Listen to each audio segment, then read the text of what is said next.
Oh my gosh guys, I just remembered I have like a lapel mic from super long ago and I need to find it.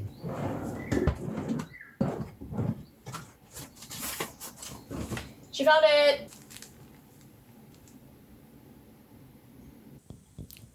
Hello, this is better audio. Yes.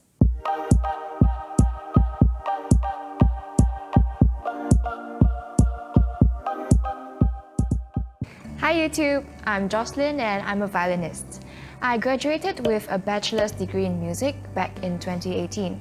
Today I'm gonna talk about my experience after graduating, what you could maybe expect, and also some tips I would give to anyone who might feel lost. By the way, if you haven't done so, you can follow me on Instagram, JocelynViolin, where you can see other exclusive content that I will normally post on YouTube.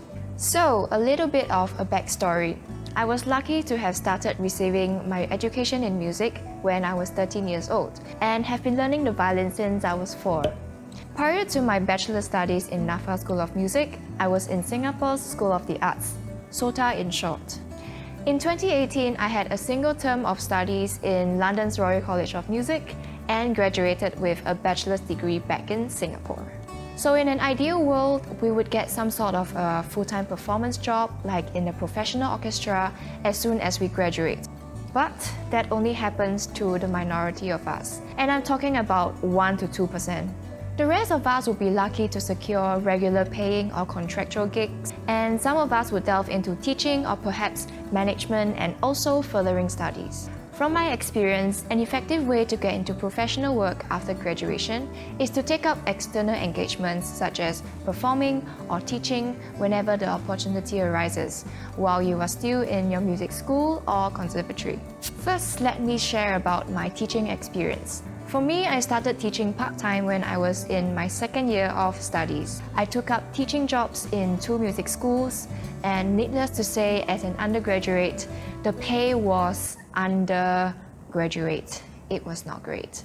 But what was important here was that I got to accumulate my years of experience as a violin teacher. This served as a great buffer as I was lucky to have had the trust of another music school as soon as I graduated, where I taught 3 days in a week with a decent paycheck as a fresh grad. Apart from that, I was allowed the flexibility to engage in external gigs, which I was also very lucky to have. So in hindsight, I am very grateful to have gotten the part-time jobs in the first place, even though the pay was bad. Teaching in Coronation Music School was great. It was a household name, and parents signed their children up with great trust that they would be in good hands. During the course of teaching in the school, I have also grown as an educator, as I was encouraged to explore my own ways of teaching and discuss teaching techniques with my fellow colleagues. I made it my goal to find the most effective and adaptive ways of teaching, and it was such an enjoyable journey. Similar to teaching, I was glad that I didn't pass up chances to perform externally during my course of studies.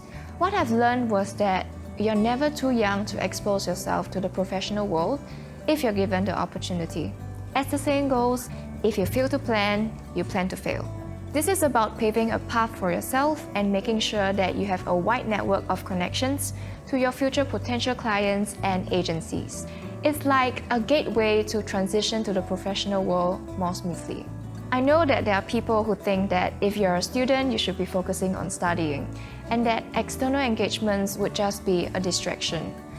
But looking back, I would not have been where I am today if I listened to that voice telling me to pass up all these chances. Nobody would have known my name, much less heard me play, because I would have lost all my chances to show what I could possibly offer in a professional setting. Playing music together with your peers in school is also another way to segue into the professional world. It could be for networking, or even better, it could turn out to be your very own music group. So don't waste your years in school just cooped up in a practice room 24/7. Get out of your practice room, make some friends, make some music together, take that gig, and most importantly, show up ready. Slightly over a year into my teaching job post-grad, I was given a chance to audition for a full-time performing job. I was so excited because that was all I ever wanted to do, and I still do. I went to the audition and managed to get an offer of a 1-year contract, which is where I'm working now. As a full-time performer, my company focuses on giving us ample time to practice and improve. And I kid you not, I started practicing throughout working hours with small breaks here and there, and I can hear myself improving, which I'm very grateful for and lucky to have.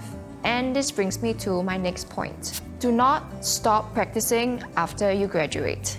You might get caught up with work, be it teaching, conducting, or performing, but please don't stop practicing. Think about it. You invested so much time, money, and hard work on getting this degree. The least you could do for yourself is to keep them up. So don't be shy to attend masterclasses, concerts, festivals, or even lessons from your teachers now and then to keep yourself in check, and most importantly for your own self-growth. So there it is, my postgrad experience as a musician. But I'm very interested in your own experiences. How were they different or were they similar? So comment down below if you want to share.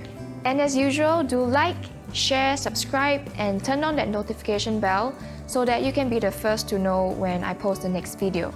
And shout out to NAFA School of Music for this filming location. Have a great day. Bye!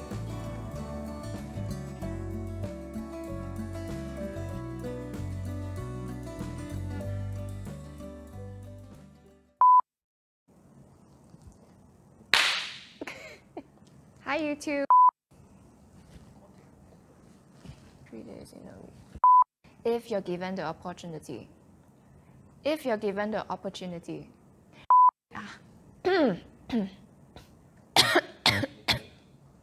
Testing. From my